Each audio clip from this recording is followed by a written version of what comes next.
नमस्कार साथियों, स्वागत है आपका हमारे YouTube चैनल में।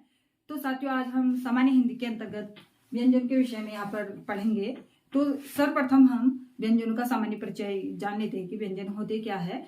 जो व्यंजन वे वर्ण होते हैं जो स्वर की सहायता से बोले जाते हैं, और जो स्वर व्यंजनों में स्वाभाविक रूप से जो अस्वर होता है वो व्यंजनों में स्वाभाविक रूप से ही उच्चारित होता है। बिना स्वर की सहायता से हम व्यंजनों का उच्चारण नहीं कर सकते हैं।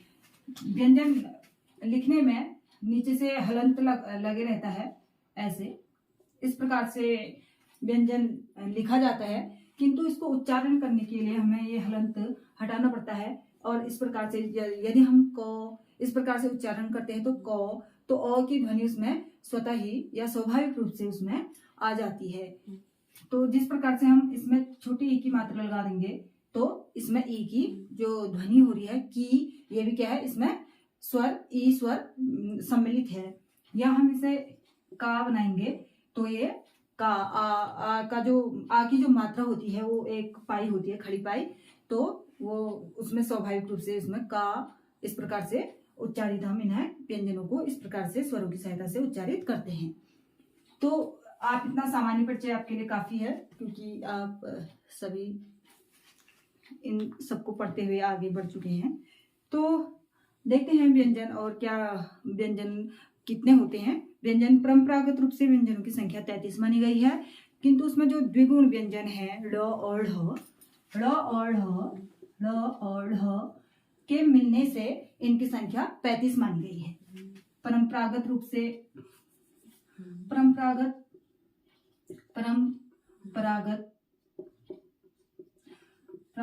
रूप से 33 मानी गई है। ल और ढ के मिलने से 35, ठीक है। ल और ढ के मिलने से ये व्यंजनों की संख्या कितनी हो गई है, 35 मानी गई है। तो परंपरागत रूप से पूछे तो 33 आपको करना है, और वैसे पूछे तो पूरा पूछे तो 35 व्यंजनों की संख्या है। तो देखते हैं व्यंजनों का यहाँ पर हम व्यंजनों को समझते हैं। व्यंजन होते क्या है, कितने प्रकार के होते हैं, व्यंजनों को हम किस प्रकार से हम व्यंजनों को समझ सकते हैं। तो सर्वप्रथम आता है स्पर्श व्यंजन। 3 भागों में हम इसे डिवाइड करते हैं। स्पर्श व्यंजन,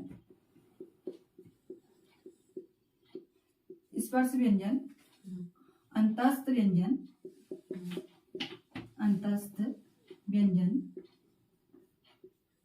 व्यंजन और ऊष्म व्यंजन।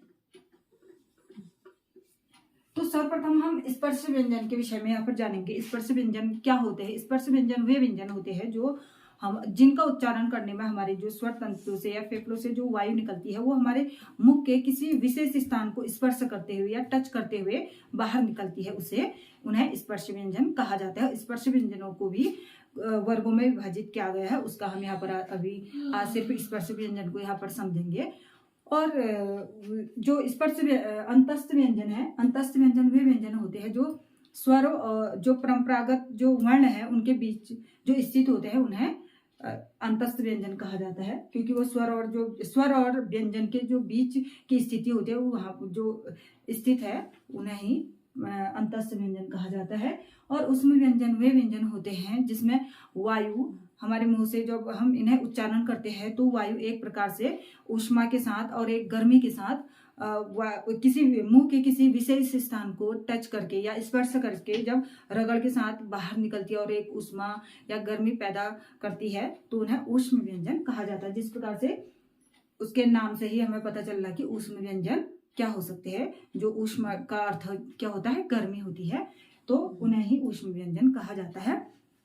तो अब यहाँ पर हम देखेंगे कि स्पर्श व्यंजन के अंतर्गत कौन से व्यंजन आते हैं, अंतस्थ व्यंजन के अंतर्गत कौन से व्यंजन आते हैं, और ऊष्म व्यंजन के अंतर्गत कौन से व्यंजन आते हैं, और उन्हें कहाँ से वो उच्चारित होते हैं, और उन प्राणत्व और घोषत्व के आधार पर भी उन्हें विभाजित किया गया है विद्वानों के द्वारा, तो उसे भी हम यहाँ पर समझेंगे। तो आज सर्वप्रथम हम स्पर्श व्यंजन के विषय में यहाँ पर पढ़ेंगे। आप इतना समझ चुके होंगे, तो तो सबसे पहले सर्वप्रथम हम स्पर्श व्यंजन के विषय में यहाँ पर जानेंगे आज। स्पर्श व्यंजन, स्पर्श व्यंजन क्या होते हैं? तो सर्वप्रथम आप इन्हें इस प्रकार से लिख सकते हैं। क, ख, ग, घ, अंग, च, छ, ज, झ, ञ, ट, ठ, ड, ढ, ण, त, थ, द, ध, न, प, फ, ब, भ, म। तो जो ये पांच पांच का जो वर्ग बना है इनका, क, ख, ग, घ, ङ, ये क वर्ग में ये सभी इनके क्या है? वर्ग के मुख्य है। और ये अंग, य, ण, म इनके बच्चों के समान है। इसकी कहानी हम बाद में जानेंगे कि इन्हें बच्चा और इन्हें मुख्य क्यों कहा गया है। तो ये इस जो क, ख, ग, घ, ङ है, ये क वर्ग के अंतर्गत यहाँ पर इन्हें उच्चारण संबोधित किया जाएगा। तो सर्वप्रथम देखते हैं इसमें क से लेके यहाँ म तक जो वर्ण आते हैं, व्यंजन वर्ण आते हैं, उनकी संख्या कितनी है? 25। तो आपका एक यहाँ पर प्रश्न बन जाता है कि स्पर्श व्यंजन की संख्या कितनी हो गई है? 25। स्पर्श व्यंजन की संख्या कितनी है? 25। तो यहाँ पर जो क वर्ग है, क वर्ग के अंतर्गत कौन कौन से वर्ण आते हैं वो आपको समझने हैं। क वर्ग के अंतर्गत आपके आते हैं क, ख, ग, घ, अंग। ठीक है, तो इसका उच्चारण स्थान क्या हो सकता है वो समझना है। तो ये कहाँ से उच्चारित हो रहे हैं तो आपको इसे समझना होगा। यहाँ पर लिख लेते हैं हम उच्चारण स्थान, उच्चारण स्थान और यहाँ पर वर्ग। तो उच्चारण स्थान यहाँ पर देखते हैं क कहाँ से ध्वनित हो रहा है? क, आप क, ख, ग, घ, अंग। तो आप इन्हें उच्चारित करके अनुमान लगा सकते हैं। तो ये कंठ है, तो इसका उच्चारण स्थान क्या हो जाता है? कंठ। ठीक है, ये मैंने संस्कृत वाला कंठ लिख दिया। वैसे भी कंठ लिखा जा सकता है और हिंदी में अनुस्वार लगकर भी कंठ लिखा जा सकता है। ये जो अंग है, ये इन्हें नासिक भी कहा जाता है। जो अंग य, ण, म है, क्योंकि ये मुंह के साथ साथ नासिका के द्वारा भी क्या किया जाता है? उच्चारित होता है। तो इसे अभी हम समझेंगे।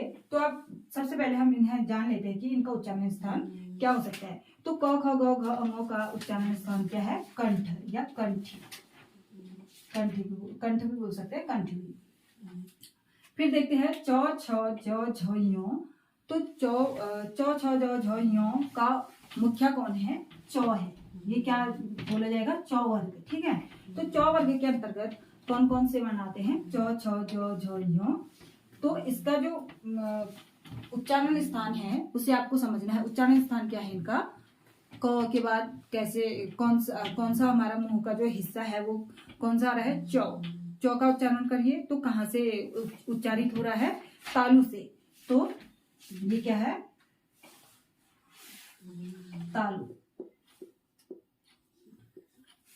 तो च, छ, ज, झ, ञ का उच्चारण स्थान क्या हो गया? तालु, क्योंकि ये तालु को स्पर्श करते हुए उच्चारित हो रही हैं। फिर आता है ट वर्ग। ट वर्ग में कौन कौन से वर्ण आते हैं? ट, ठ, ड, ढ, ण।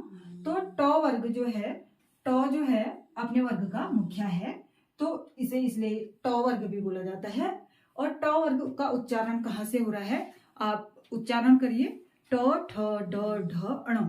ट जो तालु से थोड़ा आगे वाला हिस्सा है वहां पर मूर्धा है, इसे मूर्धन्य भी बोला जाता है, क्योंकि जब हमारी जीभ इनके उच्चारण में थोड़ा मुड़ती है इसलिए इसे मूर्धा या मूर्धन्य बोला जाता है, इन वर्णों को भी। ठीक है, तो ट वर्ग कहाँ से उच्चारित होता है? मूर्धा से, या इन्हें मूर्धन्य भी बोला जाता है। तो उसके बाद आता है त, थ, द, ध, न। जो त, थ, द, ध, न का जो मुख्य है वो कौन है? त। तो इसलिए इसे त वर्ग भी बोला जाता है। त वर्ग कहाँ से उच्चारित हो रहा है? त, थ, द।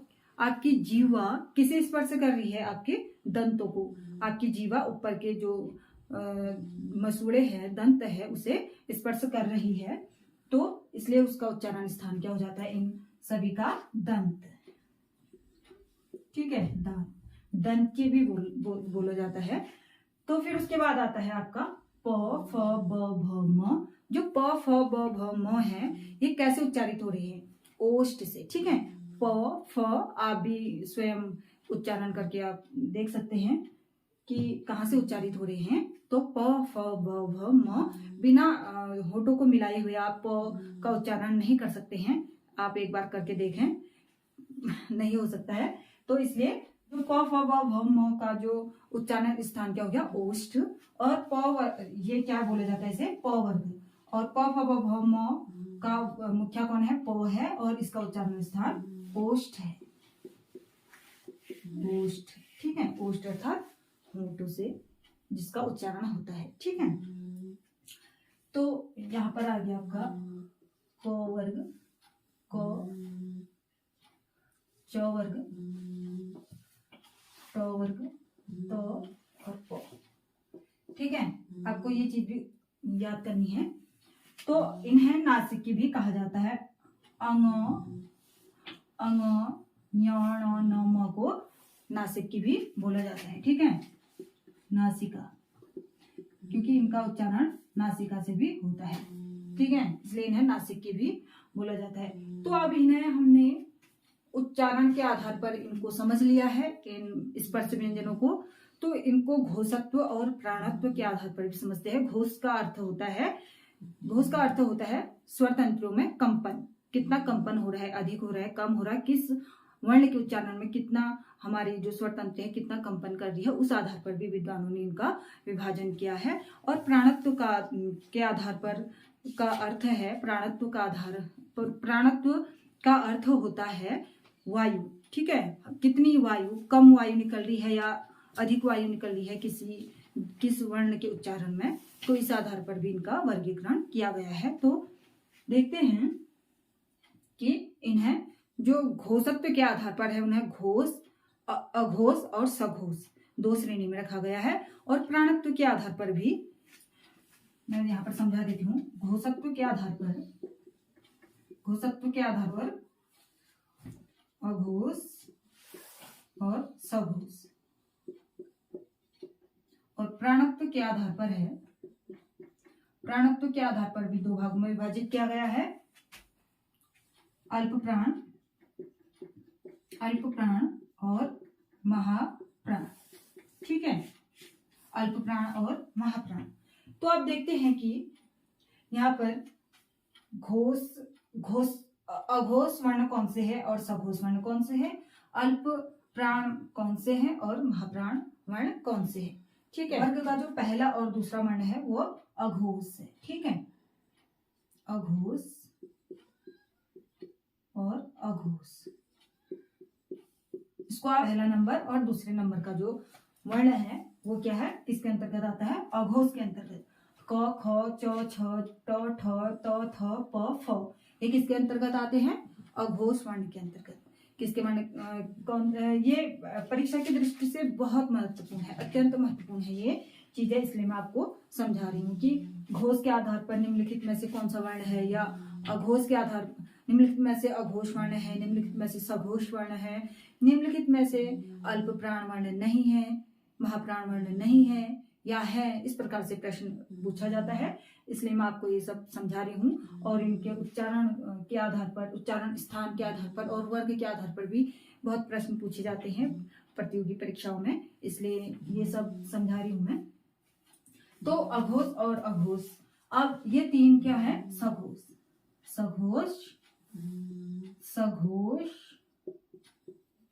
और सघोष, ठीक है। तो ये कितना हो गया? 3, 4, 5, 3 नंबर का, 4 नंबर का और 5 नंबर का जो वर्ण है वो किसके अंतर्गत आते हैं? वो आते हैं आपके सघोष के अंतर्गत, ठीक है। तो ये कितना हो जाएगा? 345। आप इसको इस प्रकार से 3, 4, 5 ऐसे आप इसको याद कर सकते हो। तो सघोष के अंतर्गत ग, ज, ड, द, ब, तो और वो वर्ग के आधार पर भी आपसे सघोष वर्ण या अघोष वर्ण पूछ सकता है। पूछ सकते हैं, ठीक है। तो अब देखते हैं हम प्राणत्व के आधार पर अल्प प्राण और महाप्राण वर्णों को यहाँ पर समझते हैं। सबसे पहले क ऐसे बोला जा रहा है ना, कम वायु निकल रही है, तो ये क्या हो जाएगा, अल्प प्राण हो जाएगा। और ख महाप्राण, ख देखो आप स्वयं उच्चारण करके इसका अनुमान लगा सकते हैं। तो ये क्या हो जाएगा, महाप्राण, इसमें वायु अधिक निकल रही है, इसके उच्चारण में वायु अधिक निकल रही है, ठीक है। और फिर आता है ग, तो ये भी क्या है, अल्प प्राण।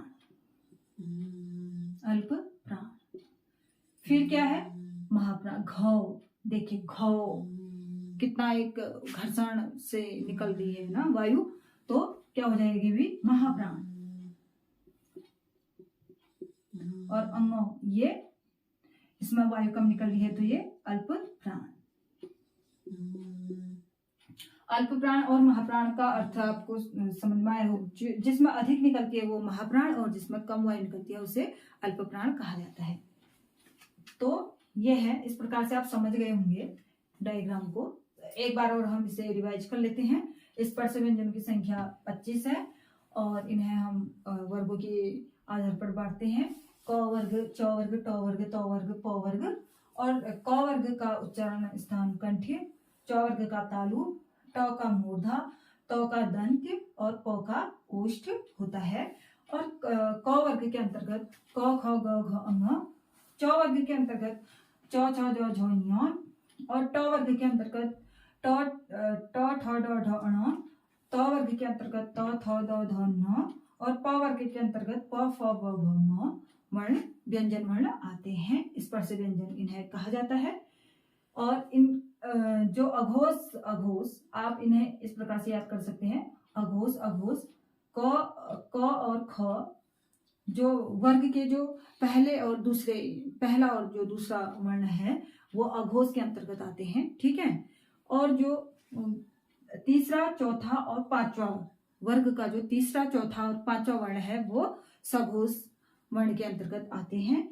और जो पहला, तीसरा और पांचवा क्या है, अल्प प्राण है। और दूसरा और चौथा महाप्राण है, ठीक है। तो आप समझ गए होंगे, मैंने काफी सरल तरीके से आपको समझाने का प्रयास किया अपनी तरफ से। तो उम्मीद करती हूँ आपको व्यंजनों के विषय में समझ में आया होगा। तो आज हमने सिर्फ स्पर्श व्यंजन के विषय में जाना। हम नेक्स्ट वीडियो में अंतस्थ व्यंजन और ऊष्म व्यंजन के विषय में जानेंगे। तो आपको वीडियो कैसी लगी कमेंट करके जरूर बताएं। धन्यवाद।